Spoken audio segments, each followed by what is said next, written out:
goblins,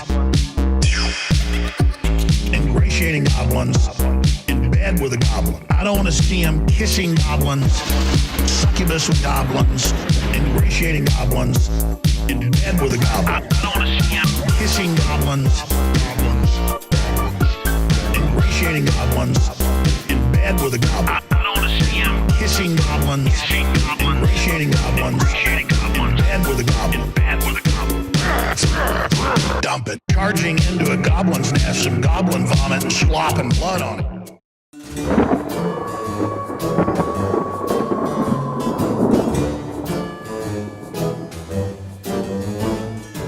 Hello there, ladies and gentlemen, and welcome back to the channel, and happy Halloween month. If you didn't know, Halloween just so happens to be my favorite holiday, and to celebrate this glorious month, I've decided to torture myself for your entertainment and put on some live streams featuring all sorts of different horror games.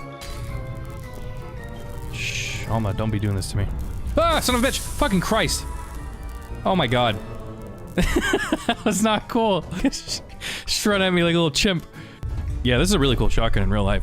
I've always wanted to shoot one of these. Now I can go hunt velociraptors. I just need a cool hat. Oh, wrecked. Oh, Jesus. Uh-oh. His head went off! Jesus Christ! Look what it did to this guy. He turned into fucking raspberry Jell-O. Just the other day I did a live stream of Fear, which was a lot of fun, so thanks to those of you who made it out, and if you haven't made it out to a stream yet, you should definitely consider subscribing to the channel after you've watched this and decided it's worth sticking around for. That way, you get to catch the next live stream. I'm not sure what we're gonna do yet. Thinking maybe Dead Space, but regardless, keep an eye out. There's some real spooky games coming to this channel. Let's go ahead and get into today's video.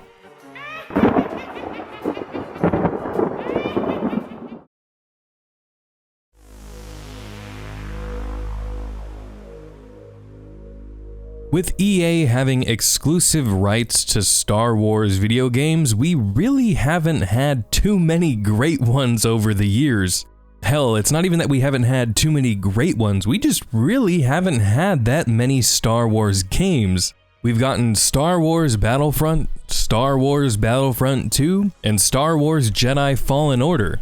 And let's face it, Star Wars Battlefront 1 was nothing more than a glorified tech demo. Star Wars Battlefront 2 was so much of a disaster that it almost brought legal action against EA, and that's actually still being pursued. There's governments coming after loot boxes, and with good reason. And then you have Star Wars Jedi Fallen Order, which was thankfully very well received, proving to EA that people still want single-player experiences. But with that being said, the well still runs pretty dry when it comes to options for Star Wars games. I mean, we have Lego Star Wars coming out, which I guess their contract superseded EA's contract with Disney, so that's still able to come out. But the point is, we don't really have that many options, so when a Star Wars game comes out, it's kind of a big deal. A lot rides on these game releases for Star Wars fans because we are craving some new content, a good game that we can really sink our teeth into. Thankfully, Star Wars Squadrons recently released, and if you don't know what it is, I actually did a video covering the reveal trailer for this game. I'll leave an annotation up here, you can take a look at that after you watch this video. But I'll give you a quick rundown on what the game is. It is a Star Wars flight simulator. If you've ever wanted to feel like you're sitting in the cockpit of an X-Wing or an A-Wing, or perhaps the best ship of all, the Y-Wing, or maybe you're just a filthy Imperial and you want to pilot a TIE Fighter or a TIE Advanced or TIE Bomber, this is the game for you. It looks beautiful, and sitting in one of those cockpits, just flying in space, not even dogfighting necessarily, just flying around in space is such a cool experience. And what makes it even better is that it's compatible with VR. So if you got a VR headset, you're going to get the true Star Wars pilot experience. I can't wait. I have a Valve Index coming, and I cannot wait to try this out in VR. Sadly, where this game is lacking though, is the story and the characters, which, being Star Wars, is kind of a big deal. Now, I'm not saying that Star Wars has ever been Hamlet or Citizen Kane or anything like that, but the characters and the story are really what kept fans coming back to a series for 6 whole movies. Get out of my life. The creatively bankrupt hacks over at Lucasfilm have never managed to reach the heights that George Lucas did when he was at the helm of Star Wars. These people don't understand what fans actually want. And the sad part is, they don't even care. Kathleen Kennedy herself has come out and said that she doesn't owe male Star Wars fans anything. That's right, Star Wars fans who have been there since the 70s, all the men who are buying the tickets, buying the comics, the books, the figures, the VHSs, DVDs, Blu-rays, go fuck yourself. And yes, there are definitely women out there that love Star Wars. Star Wars is universal and it appeals to everybody. However, the overwhelming majority of Star Wars fans are male, and there's actually data out there to prove this. An article from the website Dig Day highlighted some market research that was done by a company called Spotlight. The firm analyzed Star Wars' 1.91 million Twitter followers. 76% of those people are real, and found that the typical follower is 46-year-old married men with children. And that man is normally financially well off, making between $75,000 and $124,000 per year. And again, this is not meant to discount any women that are into Star Wars, not by any means.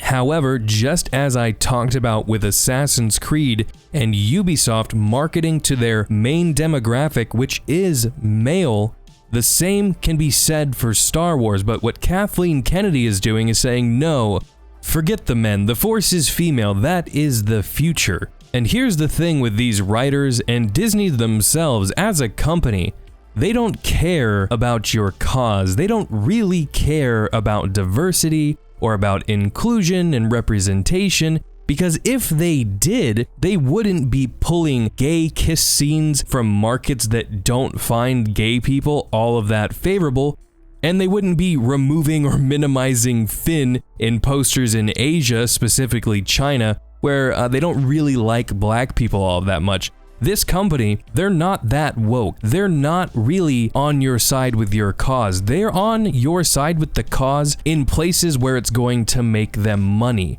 And if you're okay with that, if you're one of these leftist SJWs that somehow made your way to this video, welcome.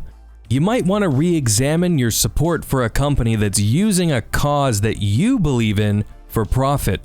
So how does this relate to Star Wars Squadron?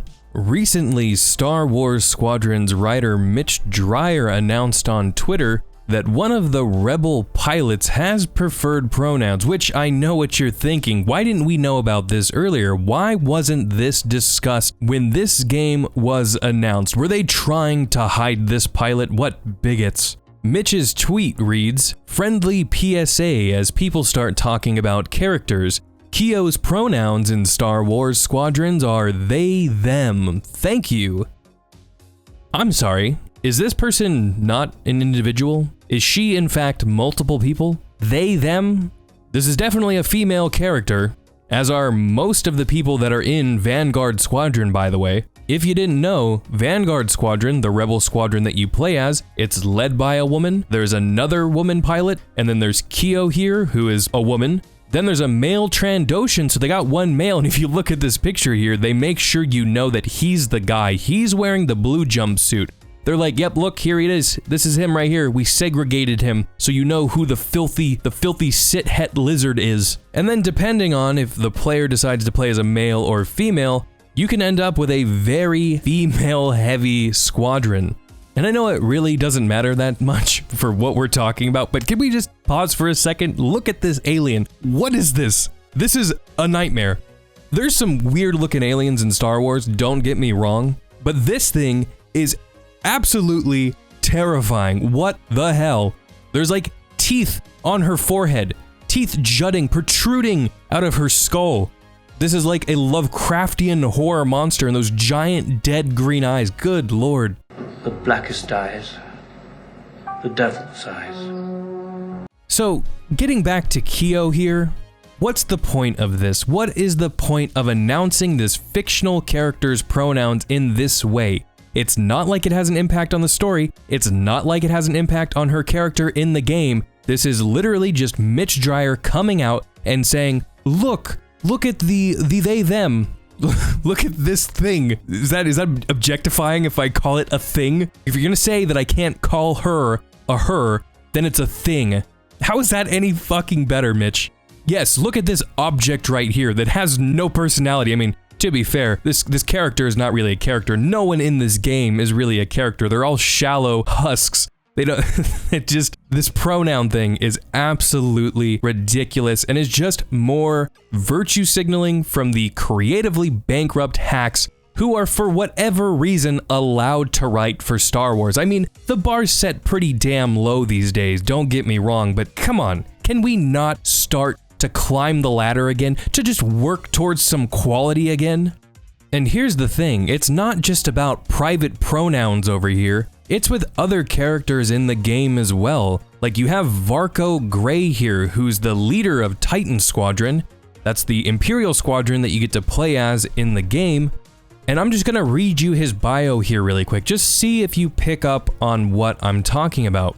Varco Gray started his career as a police officer on Parkella, fighting to keep order in the face of corruption and injustice. In time, he joined up as an Imperial TIE pilot, seeing the Empire as the only hope for a chaotic galaxy, beating the odds to survive battle after battle, much to the relief of his husband Emery. Gray's skills and experience eventually earned him a promotion to Titan leader. Over the years, Gray has wrestled internally with the Empire's methods, but he's seen too many TIE pilots sacrifice their lives for the Imperial ideals to reject them now. Did you happen to catch that? Not really the biggest of deals. Varco is gay, he has a husband, Emery. The reason I highlight this is not because he's gay, it doesn't matter, but again, what does this serve for his character? Do you see Lucasfilm pointing out other characters' wives, or their husbands, girlfriends, or some kind of heterosexual relationship? No, of course you don't, because that's not the fashionable thing right now. To be hetero, you can't do that. I mean, you gotta be at least a little bi. You're gonna end up like Pando Calrissian. And this same criticism can be extended to basically the entire Imperial force in this game. Typically, when you think Imperial, it's older white British people, or at the very least, white British people. But I guess it's good that the Empire decided to be more inclusive. Now everybody gets to be xenophobic. It's like when Activision put in black female Nazis. Like, okay, I guess it's good that this black woman could live out her dreams and become a Nazi.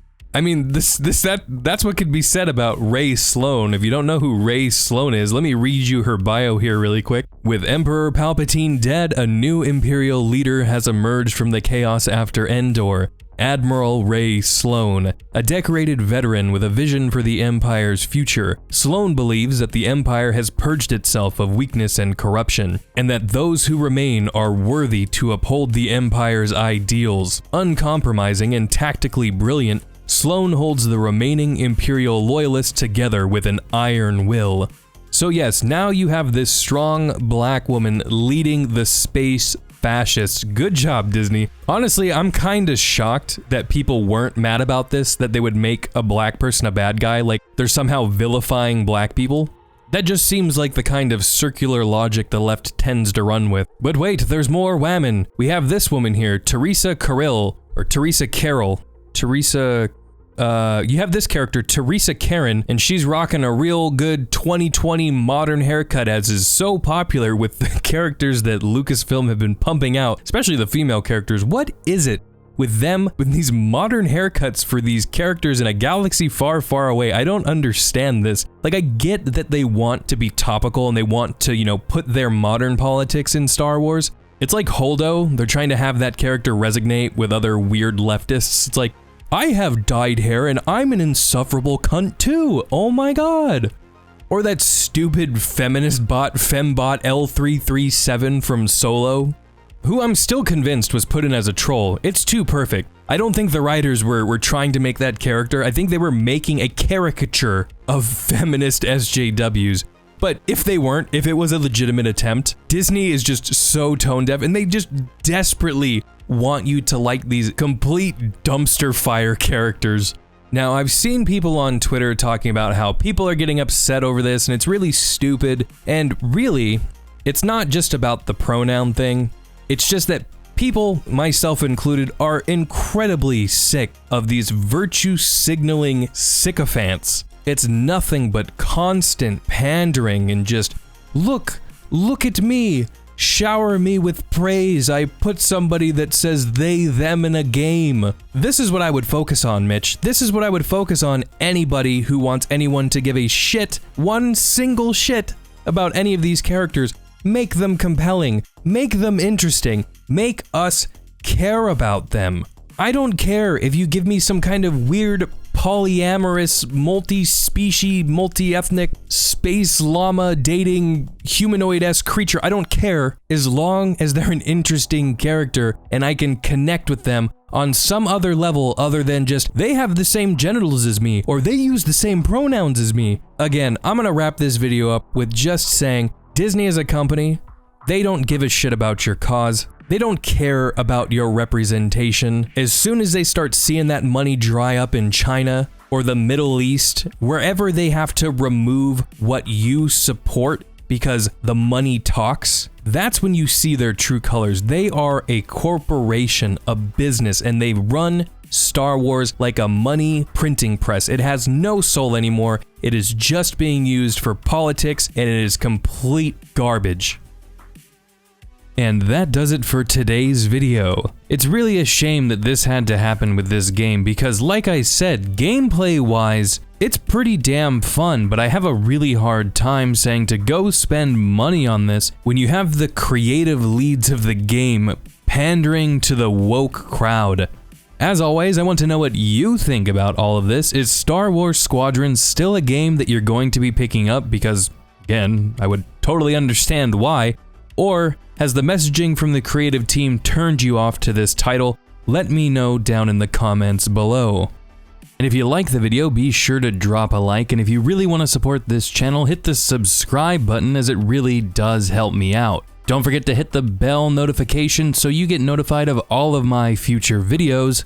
If you haven't already, join the Discord. Link for that Discord MGM Mother Base is going to be down in the description below. Don't forget to follow me on Twitter, by the way, at Metal Gear Mando. Thank you so much for watching, and until next time, stay safe, and I will see you in the next video.